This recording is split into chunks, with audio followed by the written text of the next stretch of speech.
जय हिंद मेरे प्यारे बच्चों, आप सभी कैसे होंगे। मैं मानता हूँ आप सभी स्वस्थ होंगे और मस्त होंगे, पढ़ने में व्यस्त होंगे। आप इस टाइम पढ़ाई का लोड बहुत होगा तुम्हारे ऊपर। 10th वालों के ऊपर तो कोई लोड नहीं होता है, 10th वाले तो मजे में रहते हैं। हमारे यहाँ के बच्चे भी बहुत मजे में रहते हैं। तो आप सब भी जो मतलब जितने लोग मेरी वीडियो देखेंगे वो भी सब मस्त में होंगे। उन्हें कोई यही नहीं रहता कि पढ़ाई में है क्या। ठीक है, कुछ ही बच्चे सीरियस होते हैं। तो जो सीरियस बच्चे हैं या जो केवल चाहते हैं कि हाँ कुछ क्वेश्चन मिल जाए सेलेक्टेड, तो उनके लिए हम दो चर वाले रैखिक समीकरण का बहुत ज्यादा इंपॉर्टेंट क्वेश्चन, फिर 2 अंकों की एक संख्या एवं उसके अंकों को पलटने पर बनी संख्या का योग 66 है।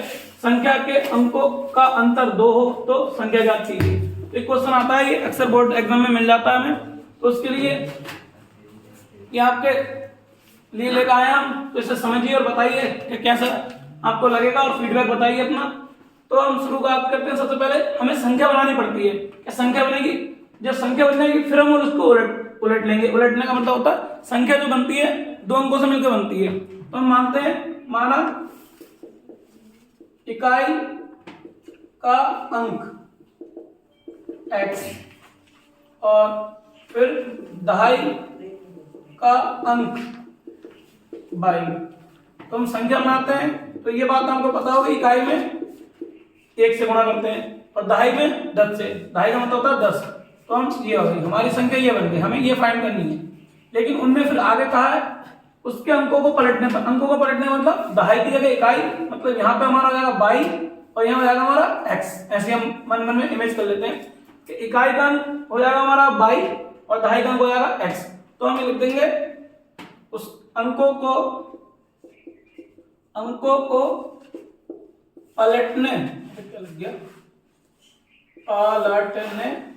पर प्राप्त नई संख्या। तो अब 22 हो गया इकाई और x हो गया दहाई। तो 22 में 1 से गुणा और दहाई में 10 से गुणा, यानी कि पलटने के बाद ये संख्या आएगी।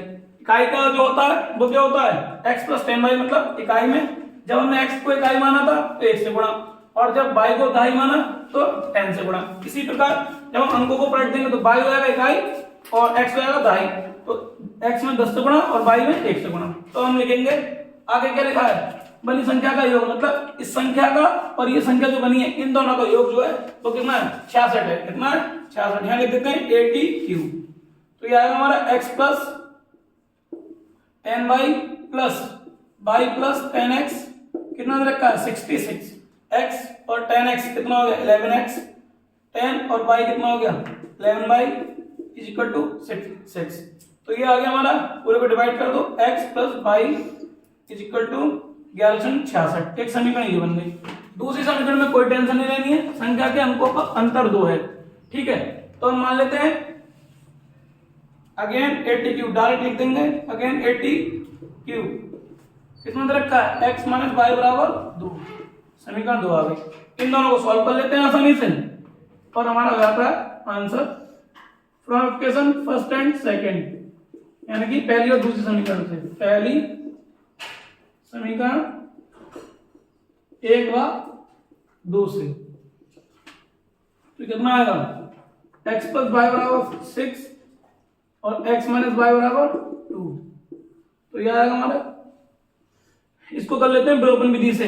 ये प्लस का y है, ये माइनस का y है। मैंने बताया था पीछे एक वीडियो रही थी, प्लस और माइनस जब होते हैं तो कोई टेंशन लेने की जरूरत नहीं है, ऐसे काट देते हैं। ये x कितना हो गया 2x।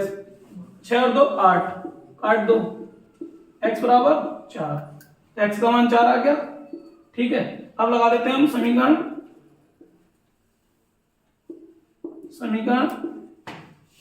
1 से, या फिर लिख सकते हैं पूरी भाषा में समीकरण 1 में x का मान रखने पर। ठीक है, तो ये आएगा हमारा x की जगह 4 प्लस y बराबर 6। तो ये हो गया हमारा y का मान, ये आ गया 2। मतलब ये उधर जाएगा, 6 में से करके दिखा देता हूँ। 6 माइनस 4 तो कितना आ गया 6 में 4 है 2। तो x का मान ये आ गया, y का मान ये आ गया 2।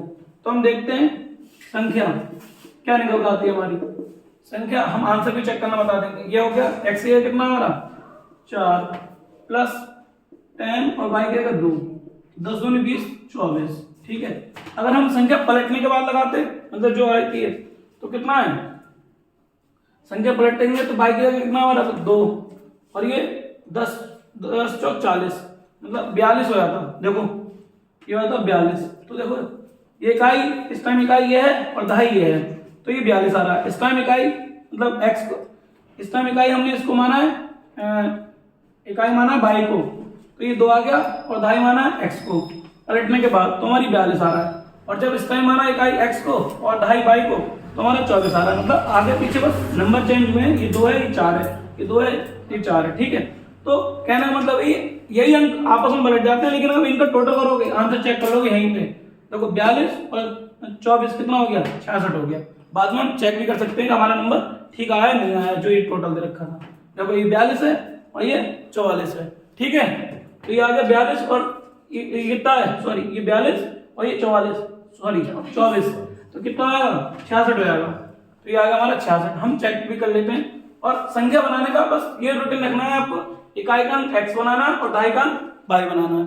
इसके बाद संख्या लिखते हैं, इकाई में x से गुणा करते हैं, दहाई में 10 से गुणा करते हैं। तो अंकों को पलटने पर इकाई की जगह मतलब ये आता है y और दहाई की जगह 10 से गुणा जाती है, तो संख्या पलट जाती है। उसने जैसा कहा है क्वेश्चन ने मतलब पूछा हमसे कि दोनों का योग, मतलब ये पहली संख्या थी और ये पलटने के बाद संख्या थी, इन दोनों का टोटल 66 आ गया। अब इनको सॉल्व कर लिया, x और 10x 11x, 10 और एक ये 11y, ये 66 पूरे में 11 से डिवाइड हो जाएगी, 11 कम 11, 11 कम 11, 11 से 66, एक इक्वेशन बन गई। दूसरी में कुछ नहीं दे रखा, क्या रखा, संख्या के अंकों का अंतर 2 है, तो x माइनस वाई बराबर 2 आ गया। अब इसको हमने सॉल्व कर लिया विलोपन विधि से, ये लिख देते हैं विलोपन विधि से। कौन सी विधि होती है, विलोपन विधि से। x और y के मान निकाल लेते हैं और इस इक्वेशन जो हमने मानी है उसमें लगाते हैं और मनी मन में दूसरी भी चेक कर लेते हैं और फिर टोटल कर लेते हैं। ये 42 आया था और ये 24 आया था, उनका टोटल कितना आता है, 66 आता है। तो आंसर हमारा ठीक है। ठीक है, तो आराम से करिए और बताइए कि कैसा लगा कमेंट में। ठीक है, थैंक यू, जय हिंद।